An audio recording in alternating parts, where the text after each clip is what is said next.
Hello, everyone, and welcome back into Player Profiler Now. This is the Fantasy Lab. I am your host, Aaron St. Denis. Follow me everywhere at FFMadScientist. Joined today by Dave Kluge of Football Guys. Dave, how's it going?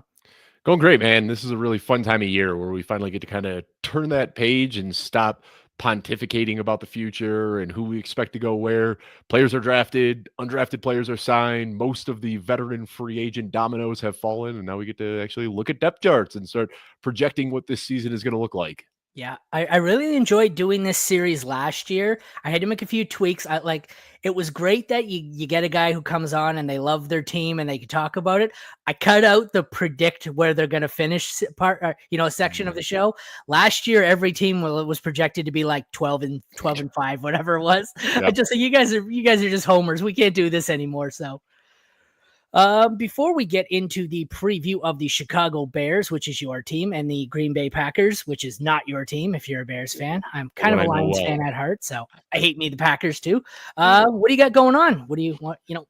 What do you got to promote before we get into it? It's May. Everyone's got a rookie guide, I'm sure. We do, yeah. Our rookie guide actually came out the day after the Super Bowl, so we were first to market on that and took a lot of pride in that. But version 3 is available right now at footballguys.com/rookie guide. In addition to that, I'm doing a show a week with Alfredo Brown on the Football Guys Fantasy Football Show. I'm doing 2 shows a week on the Football Guys Dynasty Show with Jeff Bell. And then I've got my solo show, The Launchpad, every Friday coming out as well. So you can catch me 4 shows a week, plus articles that I'm writing. I'm doing positional dynasty ranking articles right now. Just released running backs on Monday. We're doing wide receivers next week and then quarterbacks and tight ends. So always something coming out. If you just follow me on Twitter, you'll see it. Oh, yeah. I'm not watching that show with you and Alfredo, though. I've turned that on. I'm like, oh, these two guys are too good looking to be on a fantasy football show. I can't do this. They're making me jealous. You guys there with your chiseled jawlines, you look like you're meant to be on TV. I have the face for radio, though, so we'll go with that. We enjoy it. Yeah, it's fun. Alfredo, he's a fun host. He is. All right, let's get into it. Did I not bring that up? There we go. The Chicago Bears. So I've got some additions here. We'll start with the rookies. They added Luther Burden, wide receiver, Colston Loveland, tight end, and Kyle Monangai, running back. And in free agency, they brought in receiver Devin Duvernay, tight end Durham Smythe, and quarterback Case Keenum. We will start with the quarterbacks on the screen here. Got Caleb Williams going as QB 13, 99th overall in that is Fantasy Pros current ECR. It's early, so take it for what it's worth. And you have Tyson Bagent and who did I just say? It was Case Keenum. I didn't even have them. Neither of them are being drafted. You're a Bears fan. I'm sure you're hoping this is just wheels up on Caleb Williams. What are you thinking? That's the hope. I mean, the rookie season was definitely disappointing, especially when you compare his rookie season to what we saw from Drake May and Bo Nix and Jaden Daniels and the guys that were drafted after him. And the expectations were so high for Caleb Williams that I understand why people were disappointed. But if you look at his yardage and his touchdowns and his interceptions and his completion percentage, you can argue that Caleb Williams last year had the best quarterback season in Bears history. And I mean, it's a very low bar. We know that this team has never had a 30 touchdown passer, has never had a 4,000-yard passer, but Caleb Williams got close to scratching those numbers last year. So a step up in what we expect to be a better offense now with Ben Johnson there. I think that's we buried the lead a little bit, but I think that's probably the biggest offseason storyline is bringing in Ben Johnson. So you've got Caleb Williams, a guy that we know has athleticism to extend plays, a guy who has an arm that can hit any throw anywhere on the field. And now he is surrounded by playmakers and a progressive, creative head coach. It's really easy to see the upside case here. However, the downside is still there too. And we saw the downside last year where he was scared to push the ball deep downfield and had some head-scratching decision-making and often took off from the pocket a little bit earlier than he should have. We saw the offensive line issues as well. Another potential lead that we buried here. Bears made huge investments on the offensive line this year, bringing in Joe Tooney and Drew Dahlman and, hitting it in the draft as well, bringing in Jonah Jackson back from Ben Johnson's time in Detroit. So it looks like a really good offseason on paper, but it's the Bears. And we got to remember, they had a really good offseason on paper last year, and they had a really good offseason on paper 2 years ago too. So I definitely want to see it on the field before I get too excited. I know there's been plenty of highly drafted quarterbacks where, you bury them after year one. I kind of wanted to give them a mulligan for a lot of the reasons you said. That O-line was terrible, but even before the season started, I was projecting that I didn't think they'd be that bad, but I thought they'd start really slow. So you got a rookie quarterback coming in with a rookie receiver. You've got a free agent receiver and a mishmash here of running backs. Like, that's a lot of pieces to put together on the fly. These things take time to gel. Like, how many times have you seen, everyone assembles an all-star team and it's like, oh, it's not wheels up right from the beginning. These guys need to build a rapport together. So I'm really interested here. This is a very important season, I find, for Caleb. I'd really see them get things going here. Having said that, we had a couple of new faces, obviously. Like I said, Luther Burden, Colston Loveland will replace Keenan Allen. So we're going to have a little bit more growing pains. I guess we'll move quickly to the running backs here. And I just want to point out a whole new offensive system too, not just new playmakers that he needs to develop chemistry with. I mean, Keenan Allen led the team in target share last year and he's gone now. So that was his wide receiver one. He's going to have to find a new wide receiver one and he's going to have to learn a new offense, and Colston Loveland's got to get up to speed, and Luther Burden's got to get up to speed. So Bears fans, don't be surprised if this team sputters out the gate a little bit. We'll get back to that in a bit. I have a lot to say. I think I'm developing opinions now on this wide receiving core, but we'll stick with the running backs first. So we've got DeAndre Swift, Roschon Johnson, who I was the high guy on because player profiler, it's what we do here, and Kyle Monangai. Not one of them is being drafted inside the top 25 running backs right now. I know there was a Detroit connection. Was Ben Johnson there when Swift was there? Do you recall? I think he was, right? The year Jamal Williams had like 18 touchdowns. That was alongside DeAndre Swift. And then they traded him for, I believe it was a 4th-round pick and a day 3 pick swap to Philly. So that's what everyone's saying. Oh, maybe it's going to be Swift because, he's the Lions guy and he could be his Jahmyr Gibbs. I don't remember the 1 year. I don't remember him being all that highly sought after by the Detroit Lions. So I'm not sure that's the connection we want to make. I get that he's probably first in line here. I still have some hope that Swift and Roschon could be a poor man's Gibbs and Montgomery. What are your thoughts here? Yeah, I think DeAndre Swift, if you look at that year in Detroit, he still was a per game RB2, finished inside the top 24 on a per game basis. Never healthy. He was never healthy. That's the big thing. Yeah, he was constantly banged up that year. But we also have seen that DeAndre Swift is one of the worst goal line backs in the NFL. Just absolutely terrible. His first touch last year inside the 5-yard line was a negative 14-yard loss. I mean, it was just how's that possible last year. Exactly. Yeah, he just got bottled up, and then he tried changing direction, got chased backwards, and inevitably ran out of bounds for a 14-yard loss. Awesome. So he is terrible there.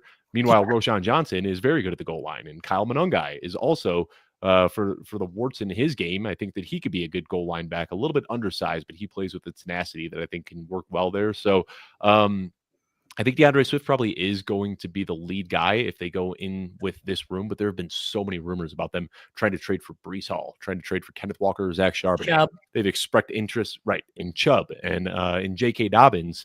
And I think that right now, when you look at this, to me, it is the glaring weak spot on the roster. And they have made moves to want to go out and get guys. They've still got Travis Homer there as well. They've got Ian Wheeler.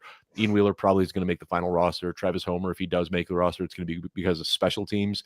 I wouldn't be surprised if they make a move. Running back, they don't need like a full offseason to get up to speed. They can get plugged in. We see the Chiefs do this all the time. Sign a guy like 1 or 2 weeks before the season and then make him the starter. Yeah.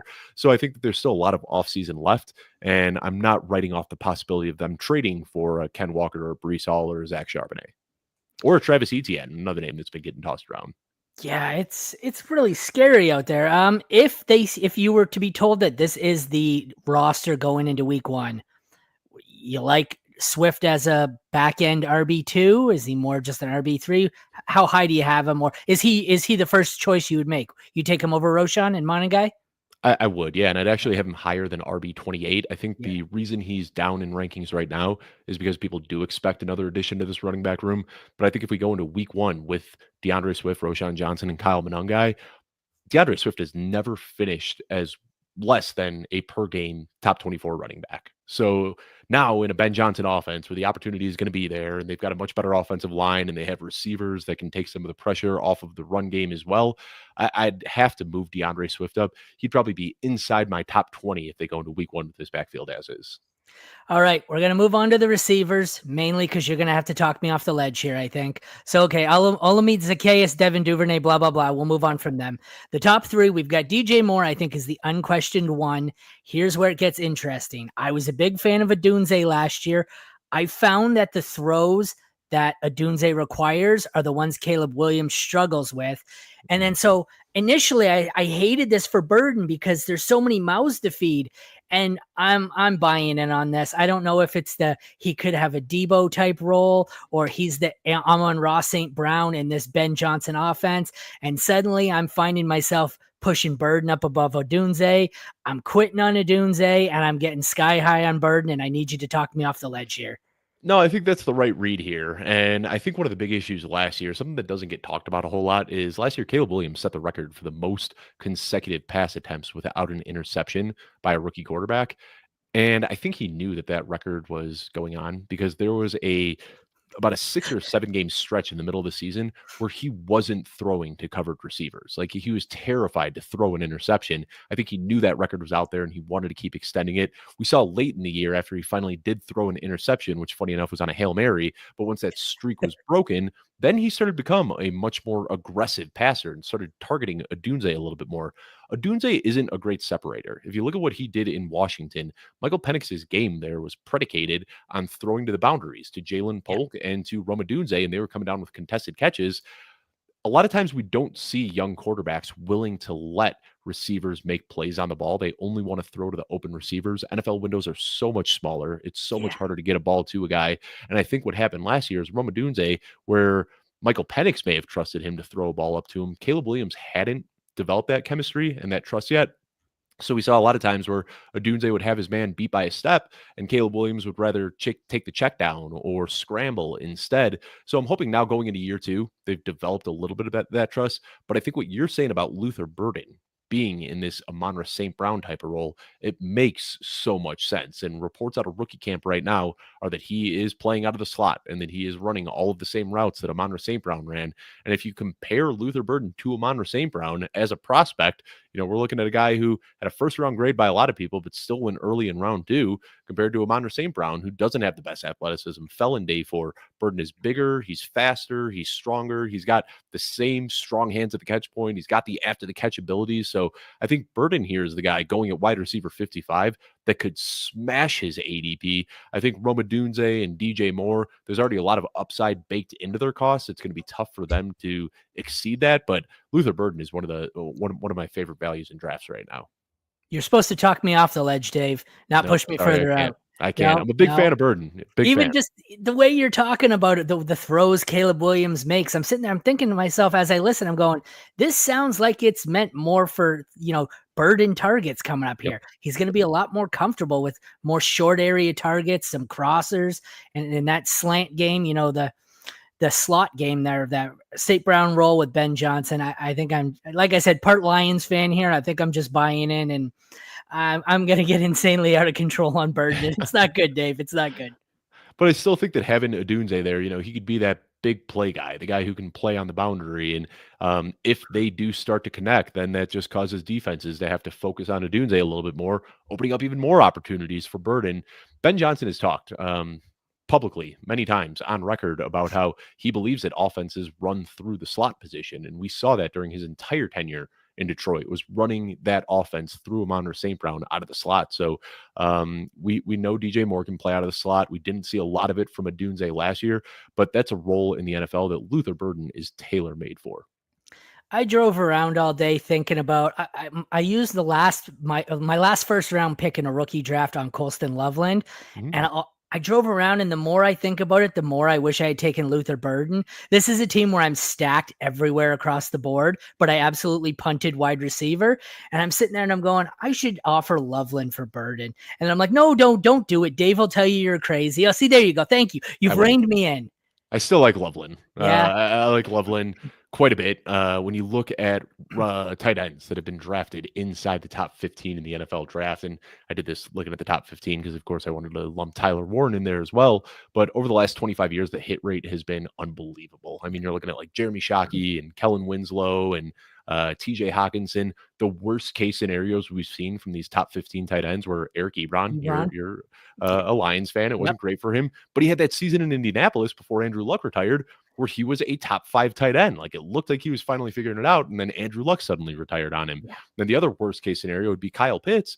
Kyle Pitts had 1,000 yards as a rookie and then tore his MCL. Like if we're looking at a worst case scenario for these guys is Eric Ebron or Kyle Pitts, and the best case scenario is Jeremy Shockey or TJ Hawkinson, I'm way in on Colston Loveland.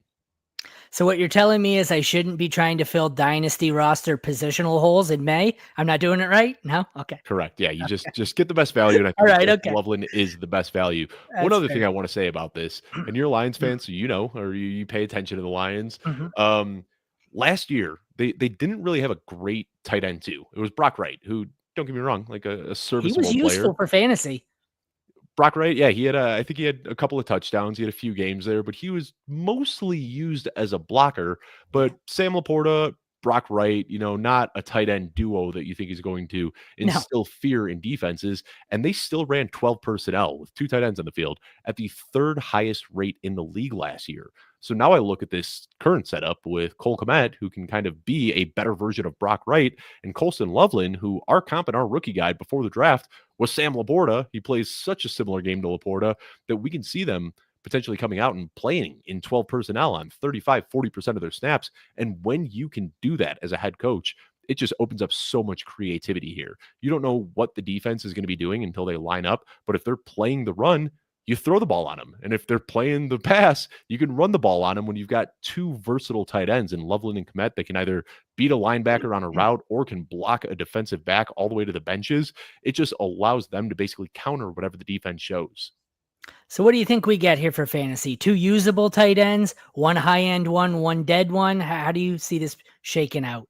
I think Cole Kmet's going to be asked to block a lot more than he has been in years past. He's always kind of fluttered around that like back end tight end 1, high end tight end 2, fringe type of guy. I think that the drafting of Loveland is a pretty big indictment on Cole Kmet. Now, he's still got 2 years left on his deal. I think he's going to be around during that time. They'll let him finish his deal here, but I think that he is much more of a traditional tight end, getting his hands in the dirt.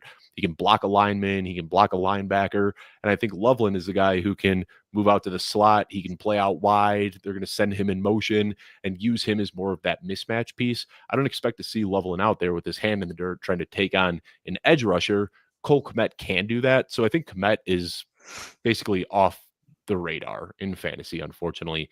And Loveland, it's tough for rookie tight ends, but I think where he's going right now at tight end 16, he can easily surpass that. All right, and before we move on to Green Bay, a sleeper, a breakout, and a bust on this roster. Who do you got? I would say the sleeper is Luther Burden, a guy that we talked about. I mean, getting drafted right now as wide receiver 55. He could smash that. That is a really, really easy potential sleeper. It was a sleeper, a breakout, and a bust, you said? Yep. The breakout is tough because I think Burden probably constitutes as a breakout being a rookie as well. So I'll go with Colston Loveland as the breakout, a guy who drafted inside the top 10. I don't know if you heard the report from Ian Rappaport that during the draft, every team was trying to trade up. And then once Loveland went off the phone or went off the board, all the phones stopped ringing. I think that the talent is there. He got pushed down the draft process a little bit as he was dealing with that shoulder injury and couldn't show up at the combine or pro day or anything like that. But I think he would be the breakout. As for the bust, though, I'm going to go with Cole Kmet, the guy that I said is just completely off the fantasy radar. I don't know if that counts because he's getting drafted as tight end 25. So if you want something a little bit spicier, I'd say Roschon Johnson, who I like, but hasn't really done much in the NFL so far besides being a goal line back. And with Kyle Monangai getting handpicked by Ben Johnson, he might jump Roschon Johnson on the depth chart. So DeAndre Swift is the only running back that I'd really have interest in drafting right now. And then Roschon going ahead of Monangai, don't have a ton of interest there. I'd rather just wait until the very last round of the draft and throw a dart on Monangai rather than paying up for Roschon. I had Luther Burden as my sleeper as well. I went Caleb Williams for my breakout, and my bust is tough. I went a little spicy and went a Dunze just because I Yeah. think Burden and Loveland are going to have a role. We'll see if it happens. Before we get into the Packers, let's toss it over for a word from the Podfather. Hey, why do we partner with the FFPC? Because they have the widest variety of fantasy football formats, and it's the easiest place to find all types of fantasy football contests in the world. What if you want to play for high stakes? Well, they have a $6 million prize pool with their Fantasy Players Championship. They also have way too early best ball leagues that start in February and Dynasty leagues. They have the closest thing to a liquid market for orphans that there is in all of Dynasty. And the FFPC has sponsored us for half a decade because we are actually delivering information that can help fantasy gamers, and they're generating so much interest into bringing in so many new users, casual users even. The FFPC creates a unique experience where you can both compete against the best and make money. Use promo code UNDERWORLD to get $25 off your first team. $25 off your first team at the FFPC with promo code UNDERWORLD. Go get it! All right, we're back. We'll look at the Green Bay Packers here. We've got a new addition, Mecole Hardman, wide receiver. That's pretty much all they added is wide receivers. The two rookies, they had Packers aren't. They're not a free agency team. I'm sure you know that, but they always draft and home grow their guys. They rarely go out and do anything in free agency. Well, the two rookies of note that they drafted were also wide receivers, Savion Williams and Matthew Golden. But we will start here with the quarterbacks. We've got Jordan Love going QB 14 and Malik Willis. What do you think here with Jordan Love? He seemed to be really high up one year, really down. He's really all over the place. Now he kind of feels like he's being that forgotten range, the quarterback dead zone, I guess you want to call it, in drafts where it's I missed on the elite. Sure, why not, Jordan Love? What are your thoughts? Yeah, and typically what I do if I miss on the elite is pass over that Jordan Love tier, and I'll just take my swings super late in the draft on some high upside guys. For a guy like Jordan Love to be fantasy relevant, and he'll probably be fantasy relevant. By fantasy relevant, I mean like in the 10 to 15 range. But that isn't a difference-making quarterback in fantasy, and that's not how you win fantasy football. I'd rather throw a dart later in the draft on a Tyler Shuck or a Jackson Dart and hope that they can step out and really show some upside that I don't think Love has. Love doesn't rush the ball almost at all. I mean, he is a very pure pocket passer, throws a lot of interceptions. He is the opposite of Caleb Williams, where I said Caleb Williams is very safe and meticulous with his throws. Jordan Love will just close his eyes and chuck a ball 50 yards downfield and hope that his player can come down with it. I think where he's valued right now, QB 14, is perfect. That's exactly where I have him in my rankings as well. For him to exceed that ADP, you just need variance to break in the right direction. You know, if he throws 40 touchdowns, he's going to smash in fantasy. And if he throws 18 touchdowns, he's going to be a huge bust in fantasy. Touchdowns are really, really hard to predict. So for a guy like Jordan Love, you know, it's going to be a high volume offense. They're going to throw the ball a lot. He's got a lot of different weapons he's going to spread the ball around to, but you're just hoping that the touchdowns break in the right direction for him to pay off in fantasy. We won't spend too much more time on it. It's obviously Jordan Love. You kind of summed it up here. We know what we're going to get. There's a rough area. He's probably not elite. He's probably not terrible. He's in between. I think the receivers are the ones everyone wants to talk about. We'll get there. We got to first talk about Josh Jacobs and Marshawn Lloyd. Jacobs seems to be, he's getting up there. He's 27 now. Doesn't seem to matter. He seems to be a pretty consistent, undervalued running back that has been going later in drafts than I would have expected. Marshawn Lloyd, I think we're at the point where it's kind of, I get Jacobs isn't as old or injury prone as James Conner, so we're not elevating Lloyd to the Trey Benson level handcuff here, but it's starting to get to the point where I feel like Lloyd's going in most drafts because sooner or later we think Jacobs is going to take a step back. But what do you think of the backfield here? Yeah, I think Marshawn Lloyd, I mean, it's impossible to write him off for his rookie season. He had 7 touches. I mean, he was hurt all year. Like, he just didn't really get the opportunity because he was banged up. Josh Jacobs, though, I think is one of the best values in drafts right now. I've got him as my RB5. And in Dynasty, I've got him as my RB8. I just talked about him as an arbitrage Saquon Barkley. Like, you know, Saquon Barkley is a year older, but Jacobs has 3 years left on his deal, and Saquon Barkley has 4 years left on his deal. Last year, Saquon Barkley was the RB1. Josh Jacobs was the RB6. Saquon Barkley was a part of the second highest scoring team in the NFL. Josh Jacobs was a part of the 5th highest scoring. So there's a lot to like about Josh Jacobs, and I don't know what it is that people just sour on him. It seems like every single offseason, Josh Jacobs is just a great player to draft, still relatively young, first-round pick, hardly ever misses games with injuries. So, like I said, I've got him inside my top 5 this year. I think that his consensus ranking as RB9 just is disrespectful to the talented player that he is. I think, and that's the flaw I see in the mentality of the dynasty manager.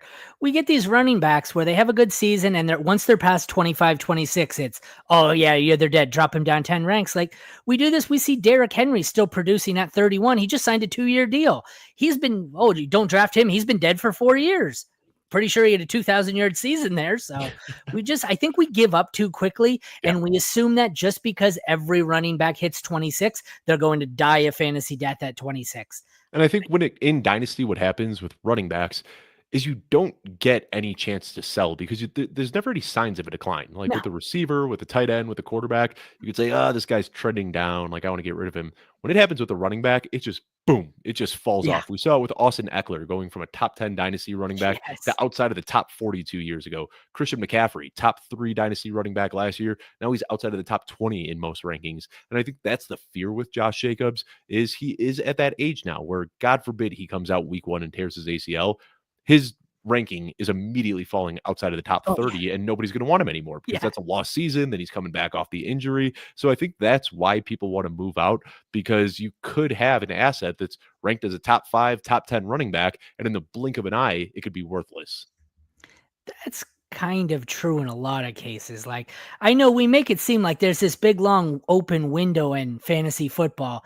It's never that predictable. We've seen plenty of, receivers who have the longest shelf life where one day, they acquire another receiver that no one expected, or they tear an ACL. And it's like, look, remember when Michael Thomas was the unquestioned 101? And it's like, what he played 9 games. I think when he was that? the 101, Juju was the wide receiver too that year. Yeah. And Mike Thomas played 10 games after that, I think, and just never did anything again. So nothing's that stable. So I'm not going to focus on the running back age. We'll get to the interesting part here, a very large wide receiving core. Jaden Reed, Matthew Golden, Romeo Doubs, Christian Watson, Dontavian Wicks, Savion Williams. Take a breath. I'm starting to get a better feel for where I was leaning with the Bears wide receiving room. I change hourly where I'm feeling on this. I'm not high on Matthew Golden. I don't like Christian Watson's injury situation. For me, I normally go with Reed as the one. I think Dobbs is a good value. I think I'm going to be the Jaden Reed guy here, but I don't know how you feel. Yeah, I mean, Jaden Reed last year when he was going in like round 3 and 4 drafts, I think was crazy. But with him falling now outside of the top 10 rounds, I think that there's not outside of the top 10, but falling into like round 8 or so, I think that that's a good enough value. So I'm okay going there. I mean, he is a super sparked up, hyper athletic guy who plays out of the slot. They manufacture touches to get the ball in his hands. So I do like Jaden Reed at his value. But when it comes to the rest of these guys, Golden, Doubs, Watson, Wicks, I'm kind of at market value on all of these guys, but there's always somebody out there when you're in a draft that really has planted their flag. They're like, I think Matthew Golden's going to be the guy, or I think Romeo Doubs is going to be the guy. And I don't have that strong conviction on any of these players. So there's always somebody in a draft that's going to reach a little bit earlier than I'm willing to. So I'm not really walking out with too many Packers players this year, or Packers wide receivers, I should say. And that summed it up perfectly, though. I'm not high on any of these guys, and I find Golden is the one someone reaches for. It's always Golden. So I say, you know what? 4 rounds later, I'll take a shot on Jaden Reed. If I miss on wide receiver, but it's a messy group here. Like I got 6 on the board, and then we have 2 more tight ends if we can talk about them too. Tucker Kraft and Luke Musgrave, who I've covered up because not much to talk about here. It's a lot of pass catchers here. And then you add in Josh Jacobs with typically a solid pass volume. Yeah. I was going to say 300 carries on the ground and probably another 50 targets through the air. Yeah, there's only one football that can go around. There is. And Jacobs is going to get his because he looks to be the alpha in the lineup here. What do you think? I don't have many shares, and the shares I do as I get heavier into draft season, this is going to be a poster child for diversify my portfolio. I'm going to have a little bit of everyone. I don't want to be overweight on everyone or anyone. I feel like I'm going to have the fewest shares of Matthew Golden, but I'd like to snag 1 or 2 just in case, but I don't love this roster. Yeah, I'm kind of, I don't want to say completely out on Matthew Golden, but I felt like it was a bit of a reach. He had Yeah. that late season finish where he really produced a bunch after Isaiah Bond got hurt, and Yeah. that started drumming up a little bit of smoke. And then he went out to the combine and ran a great 40 time.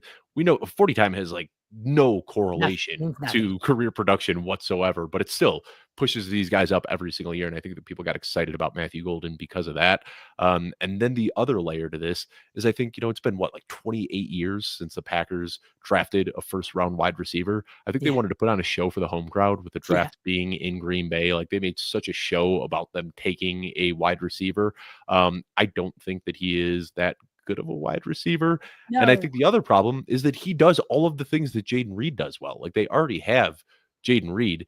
Matthew Golden just feels like a backup to Jaden Reed. So Jaden Reed was their best receiver last year. I don't think they're going to take him off the field and, the touches they were feeding to him give to Matthew Golden.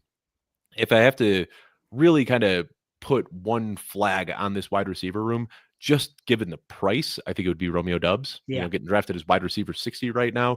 He doesn't have the target share or the peripheral metrics that we want to see, but he is a touchdown scorer. And I think that he could surpass that ADP just by catching 10 or 12 touchdowns if things break right. But I'm not banking on that. But at his cost at wide receiver 60, I think it's at least worth the minimal risk. Golden seems to be the poster child of why I'm starting to care less and less about the combine testing. They only Yeah. do the things that are going to make them look good. Who cares what he ran? Like, I get they want him to be fast, but I had an argument with a coworker the other day, and I can't remember the exact receiver, but it was, well, he runs a 4.26. Why doesn't he run that fast on the field when he's playing? Well, because he doesn't play on the field in his underwear like he did at the combine. Who cares? Who cares what he runs in his underwear? It doesn't do anything. And They have big, bulky equipment. If you go back and you watch these Texas games, Jetpack Galileo on Twitter called this out, but you can see so many plays where Matthew Golden and Isaiah Bond are running these same exact routes. And Isaiah Bond is getting to the top of his route quicker than Matthew Golden. And then he's getting out of his breaks quicker than Matthew Golden. So here we are pushing Matthew Golden into the first round when he wasn't even the wide receiver one on his own team in college. No, he wasn't. So, all right, close it out with a sleeper, breakout, and bust on the Packers. What do you think? This is a mess. I don't want to say like I almost want to say that Josh Jacobs is the sleeper here because I think it's crazy with how low he's getting drafted. Say that. Yeah, like I don't want to really put a flag on any of these guys. But I did say Romeo Doubs. I think if I had to say a sleeper with him getting drafted as late as he is, you can get him in round 12 or so. And I think that when he's out there, he's been productive and he is a touchdown scorer. He's somebody that Jordan Love looks to frequently when they get inside the red zone. So if I have to do a sleeper, I'll go with Romeo Doubs, even though I think the best value on this team is definitely Josh Jacobs. Yeah, so I agree there. Sleeper, Dobbs. Breakout, can Reed qualify as a breakout? Kind of, maybe fully breakout. No, he like broke out at the end of his rookie season, and that's what pushed his ADP up so high last year. Yeah, Savion Williams is the one that I can see possible. potentially, just because he's the one guy that is differentiated from everybody else in this receiver room. There's a lot of overlapping skill sets, players that do the same things. Savion Williams is that big physical after the catch sort of guy, and I think a lot of people have pigeonholed him into being an H-back or a wildcat quarterback or something like that. But he is a little bit more polished as a receiver than I think a lot of people realize. He can catch the ball well through traffic. So I don't want to say that he is assuredly going to break out, but when you're doing your best ball drafts and you're getting into round 18 or round 20 on some of those other platforms, I think it's worth throwing a few darts at Savion Williams just in case. I think we're both going to say bust Matthew Golden. Yeah, that's where I'm at. Yep. All right. Well, that's a wrap on the 2025 fantasy football preview for the Bears and Packers. Thank you, Dave, for joining me. Before we get out of here, you want to promote yourself one more time, please? Yeah, you can just follow me on Twitter at Dave Kluge, and I share all of the content that I make right there on Twitter. All right. Awesome. Thank you again for joining me. Next week, we're back on Wednesday again at 7 with Ryan Miner of Face Off Sports Network. He will be talking Rams and Cardinals. Once again, I am your host, Aaron St. Denis. This has been the Fantasy Lab on Player Profiler Now. Thank you all for tuning in. Take care and have a great night. Thanks again, Dave. Hey, I want to thank you for being part of this broadcast. If you have any thoughts on it, leave a comment. If you enjoyed it, make sure you leave a like. And if you want to see more shows on the Player Profiler channel, subscribe to it. That's how we know you want more.